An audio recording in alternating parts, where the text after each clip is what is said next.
awful time of the year for that, by the way. It ended up being 10 weeks off of work. So we were left with only 3 people in my kitchen. Normally a kitchen to that capacity of our workload we've had on us would have maybe 7, 8 people, okay? We only had 3. So the workload on myself as the executive chef was immense. And unfortunately it took a toll on me. From May until October, you know, I found myself working like 15 hours, talking back to back here now, right? Like in 3 days I've worked like a week plus of work. There's nowhere in sight to get anyone to come in and cover off. You know, if someone was sick, I had to cover for them as well. So, you know, I understand. I don't know if you guys know what it's like to work in the kitchen or not. It's pretty stressful, right? There's a lot you got to do and face to run of a day. So, 12 years of me cooking, I would attest that this is the most stressful year I've ever had in my life.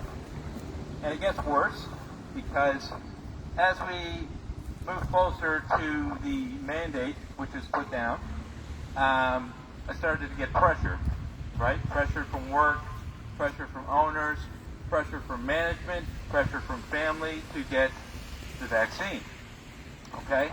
So I didn't break, but in the month of October, I got to a point where I snapped, right? You get to that point, we're all human, we got that point where we break. Well, I broke. And so I went to my doctor to request some time off for stress leave. Now, for whatever reason, they gave me 1 week off stress leave. It didn't seem like, you know, adequate enough stress time.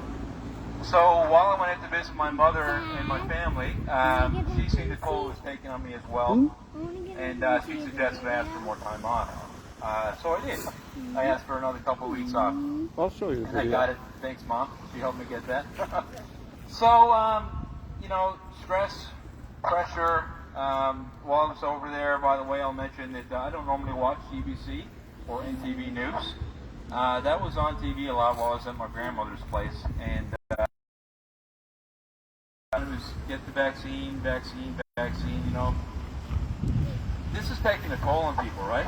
It's taking a toll on me. I went back to work in November. And just one day, I guess I took it upon myself to, you know, it's 5th grade. I said, I'm going to make a video and put it up on Facebook just to kind of reach out there and see how other people are feeling about all this. I had a lot of people comment, a lot of people who were there for me. People reaching out and saying, you know, whenever you need someone to talk to, I'm there. And I thought, that's nice, right? I felt good about my video. After the weekend was over, and I, you know, was working that weekend, my manager came back on Monday, and she said, "Can I talk to you?" I said, "Okay." And now I'm blind at this point; I have no idea what we're going to be talking about here, right? So she pulls me into the office, and there's another woman there as a witness, and I'm thinking, "Well, this is weird. And we're really getting ready to fire me or something, right?" No, it wasn't that bad. But they said that the hotel had some complaints because of the video I put up, because people called in and said I wasn't vaccinated, that they would no longer go to the hotel and eat there. Wow. And that's something, right? So she even went as far to say, I don't know if it was just insult to injury or not, but that some of my coworkers had come forward as well to complain about me being unvaccinated, right?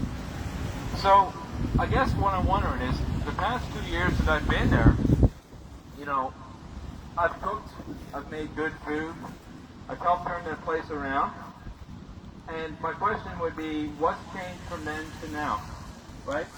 If I cooked good food for you then, now that you know that I'm on vax, what's the difference? I'm still the same guy, I'm still cooking the same food, right? You know, I had an appointment booked for me, guys, a medical appointment, okay? Through the hotel. Now, if that's not pressure and coercion, I don't know what is, right? So that kind of hit hard. The last thing she mentioned to me before I left that room, that office, and this hits hard. When you work like I do, you got the pride I do. If you ask something like this, it impacted me, okay? She said, "Can you go into your Facebook profile and remove that you work from this hotel off your profile. Because of the video, because it was tied into being unvaccinated, I never felt so disgusted and hurt in my life. I walked away, I went into the kitchen, and let me tell you guys, I work hard, I work like a dog, and I love my job. But when you put someone in that position, and you make them feel like that, I had knots in my stomach, okay? I've already been under a lot of stress coming into this. The month of October, I took time off. First time I ever took time off in my life from work for stress, okay? That felt weird. Doesn't feel weird anymore. I guess I'm only human, right? But I went in the kitchen, I paced around, I looked at my coworker. I knew we had a busy evening coming up. But I was so sick that I thought I was going to throw up, and I said, you know what? I can't do this. I can't. So I felt gross. I felt bad. I walked out. I said goodbye to anyone who was there. I went to go shake my coworker's hand, and this meant a lot to me. He came up and he hugged me. And he said, man, I feel bad for you, right? And he shed a tear, and it hit home too, right? So I left. I hopped in my car. I drove away. I was angry. I was upset.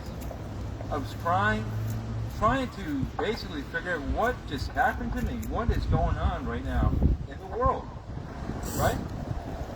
So I went home, and my immediate reaction was I put up another video. So, let me just tell you guys this. Right, hey, so this is what I want everybody to know, is I know things are grim right now, and you might feel like you're down, but know this. You knock us down, we're coming back stronger. And something else I'd like to say is when one door closes, another door opens. I believe in karma. I believe things happen for a reason. And I believe that's why I'm here today. Thank you very much, guys.